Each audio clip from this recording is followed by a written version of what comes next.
Election tribunal نے NA-130 سے نواز شریف کی کامیابی کا نوٹیفیکیشن درست قرار دے دیا ہے۔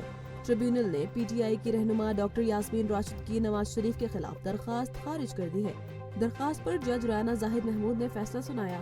نواز شریف کی جانب سے بیرسٹر اسد اللہ چٹھا نے دلائل پیش کیے۔ واضح رہے کہ ڈاکٹر یاسمین راشد نے نوٹیفیکیشن کو قانون کے منافی قرار دینے کی بنیاد پر چیلنج کیا تھا، تاہم ٹریبیونل نے ان کی درخواست کو مسترد کر دیا۔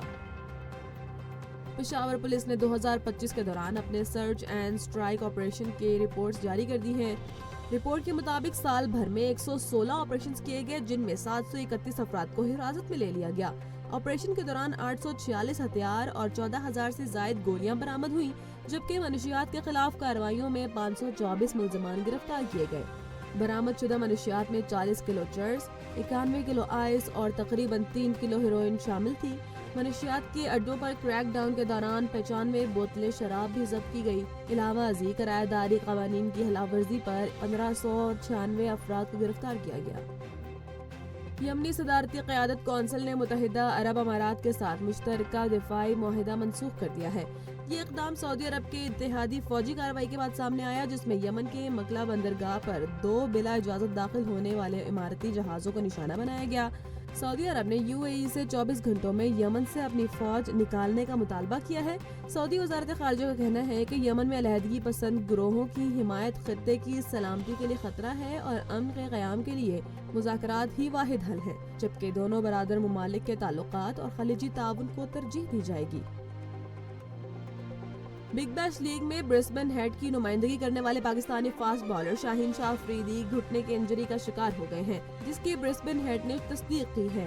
ٹیم کی ایڈیلیڈ سے واپسی پر شاہین کا دوبارہ معائنہ کیا جائے گا۔ ذرائع کے مطابق T20 ورلڈ کپ سے قبل Pakistan cricket board star pacer کی فٹنس پر کوئی خطرہ مول نہیں لے گا اور ممکنہ طور پر شاہین بدھ کو وطن واپس آئیں گے، جہاں ان کے لیے نیشنل کرکٹ اکیڈمی میں ریہیب پروگرام تشکیل دیا جائے گا۔ قومی ایئر لائن نے 6 سال کے طویل وقفے کے بعد اسلام آباد سے لندن کے لیے پروازیں دوبارہ شروع کرنے کا اعلان کر دیا ہے۔ ترجمان کے مطابق 29 مارچ سے اسلام آباد سے لندن کے لیے ہفتہ وار 4 پروازیں آپریٹ کی جائیں گی، جو لندن کے ہیتھرو ایئرپورٹ کے جدید ترین ٹرمینل 4 سے آمد و رفت کریں گی۔ ترجمان نے مزید بتایا کہ قومی ایئر لائن پہلے ہی مانچسٹر کے لیے ہفتہ وار 3 پروازیں کامیابی سے آپریٹ کر رہی ہیں، جبکہ لندن روٹ کی بحالی کو مسافروں کے لیے ایک اہم سہولت قرار دیا جا رہا ہے۔ وفاقی وزیر داخلہ محسن نقوی سے گورنر خیبر پختونخوا فیصل کریم کنڈی نے ملاقات کی، جس میں صوبے میں امن و امان کی مجموعی صورتحال، سرحدی علاقوں کی سیکیورٹی اور خوارجوں کے خلاف جاری آپریشن پر تفصیلی تبادلہ خیال کیا گیا۔ محسن نقوی نے خیبر پختونخوا میں امن کے قیام کو اولین ترجیح قرار دیتے ہوئے ہر ممکن وفاقی تعاون کی یقین دہانی کرائی اور کہا کہ دہشت گردی کے خلاف جنگ میں صوبے کے عوام کی قربانیوں کو قدر کی نگاہ سے دیکھا جاتا ہے، جبکہ فتنۃ الخوارج اور ان کی سہولت کاروں کے خلاف مشترکہ اقدامات جاری ہیں اور کسی قسم کی رعایت نہیں برتی جائے گی۔ اس موقع پر گورنر فیصل کریم کنڈی نے امن و امان کے لیے وفاقی تعاون کو ناگزیر قرار دیتے ہوئے دہشت گردی کے خاتمے کے لیے مربوط حکمت عملی پر زور دیا۔ پبلک اکاؤنٹ کمیٹی کے اجلاس میں انکشاف ہوا کہ ہائی ویز پر اوور لوڈ ٹرکوں سے 16 ارب روپے کی ریکوری نہیں کی گئی، جس سے قومی خزانے کو بھاری نقصان پہنچا۔ آڈٹ حکام کے مطابق 18,000 اوور لوڈ ٹرکوں پر مجموعی طور پر 17 ارب روپے جرمانہ عائد کیا گیا تھا، تاہم NHA نے اس میں سے 16 ارب روپے وصول نہیں کیے۔ دوسری جانب سیکریٹری NHA نے موقف اختیار کیا کہ آڈٹ رپورٹ مفروضوں پر مبنی ہے اور نومبر 2023 سے قبل ایکسل لوڈ چیکنگ سسٹم مؤثر طور پر موجود نہیں تھا، جبکہ اب 78% ہائی ویز اور موٹر ویز پر ایکسل لوڈ چیکنگ کی جا رہی ہے۔ FBI regional tax office Peshawar نے سوابی میں کارروائی کرتے ہوئے تمباکو کے ایک غیر قانونی گرین لیف تھریشنگ یونٹ کا سراغ لگا لیا، جو اربوں روپے کی مبینہ ٹیکس چوری میں ملوث پایا گیا۔ ذرائع کے مطابق یار حسین امان آباد میں قائم یہ یونٹ بغیر اجازت کے فعال تھا، جہاں سے بڑی مقدار میں لیمینا، سٹیم اور گرین لیف تمباکو برآمد کیا گیا۔ حالانکہ کمپنی کے پاس پاکستان ٹوبیکو بورڈ کا محدود کوٹا موجود تھا۔ FBI نے غیر قانونی گودام سیل کرتے ہوئے مشینری اور سٹاک قبضے میں لے لیا ہے، جبکہ تمباکو کی غیر قانونی پیداوار اور ذخیرہ اندوزی کے خلاف مزید قانونی کارروائی کی جا رہی ہے۔ بنگلہ دیش کی سابق وزیر اعظم خالدہ ضیاء کے انتقال پر وزیر اعظم شہباز شریف نے گہرے دکھ اور افسوس کا اظہار کیا ہے۔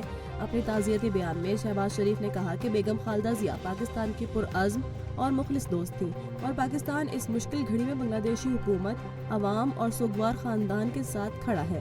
انہوں نے مرحومہ کے لیے مغفرت اور لواحقین کے لیے صبر کی دعا کی۔ واضح رہے کہ خالدہ ضیاء جو بنگلہ دیش کی پہلی خاتون وزیر اعظم تھی، 80 برس کی عمر میں ڈھاکہ کے اسپتال میں انتقال کر گئی۔ وہ طویل عرصے سے مختلف بیماریوں میں مبتلا تھی۔ غزہ میں القسام بریگیڈز کے ترجمان ابو عبیدہ، جن کا اصل نام حذیفہ الکہلوت تھا، گزشتہ برسوں تک حماس کی عسکری اور میڈیا کارروائیوں کی نمایاں آواز رہے۔ ہمیشہ چہرہ فلسطینی رومال سے ڈھانپ کر پیش ہونے والے ابو عبیدہ عالمی میڈیا اور اسرائیلی اور فلسطینی عوام میں ایک علامتی شخصیت بن گئے۔ ان کے پیغامات میں جنگ بندی کی خلاف ورزیاں، اسرائیلی اور فلسطینی قیدیوں کے تبادلے اور عسکری کارروائیوں کی تفصیلات شامل تھیں۔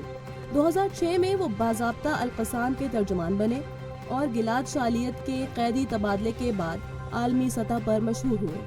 اسرائیلی حملوں کے باوجود وہ محفوظ رہے اور میڈیا کی جنگ میں اپنی اہمیت برقرار رکھی۔ وزیر اعظم شہباز شریف نے روسی صدر ولادیمیر پوٹن کی رہائش گاہ کو نشانہ بنانے کے الزام کی شدید مذمت کی ہے۔ اپنے بیان میں وزیر اعظم نے کہا کہ اس طرح کے گھناؤنے حملے امن اور استحکام کے لیے خطرہ ہیں، خصوصاً ایسے وقت میں جب امن کے قیام کی کوشش کی جا رہی ہے۔ انہوں نے کہا کہ پاکستان روس کے صدر، حکومت اور عوام کے ساتھ مکمل یکجہتی کا اظہار کرتا ہے اور سلامتی اور امن کو خطرے میں ڈالنے والے ہر قسم کے تشدد کو مسترد کرتا ہے۔ واضح رہے کہ روس نے یوکرین پر الزام عائد کیا تھا کہ اس نے نوگورود ریجن میں واقع صدر پوٹن کی رہائش گاہ کو لانگ رینج ڈرون سے نشانہ بنانے کی کوشش کی۔ تاہم یوکرینی صدر زیلنسکی نے ان الزامات کو بے بنیاد قرار دیتے ہوئے کہا کہ روس امن مذاکرات کو سبوتاژ کرنا چاہتا ہے۔ اسرائیل نے اقوام متحدہ کے فلسطینی پناہ گزینوں کے ایجنسی کے لیے سفارتی استثناء ختم کر دیا ہے۔ خبر ایجنسی کے مطابق اسرائیلی پارلیمنٹ نے قانون سازی کی منظوری دے دی ہے، جس کے بعد انروا کے خلاف اسرائیلی عدالتوں میں قانونی کارروائی ممکن ہو جائے گی۔ غیر ملکی میڈیا کے مطابق اس فیصلے کے تحت مقبوضہ بیت المقدس میں واقع انروا کے 2 دفاتر ضبط کیے جا سکیں گے۔ واضح رہے کہ اسرائیل نے گزشتہ برس ہی انروا پر پابندی عائد کی تھی، جبکہ اس اقدام کو عالمی سطح پر شدید تنقید کا سامنا ہے۔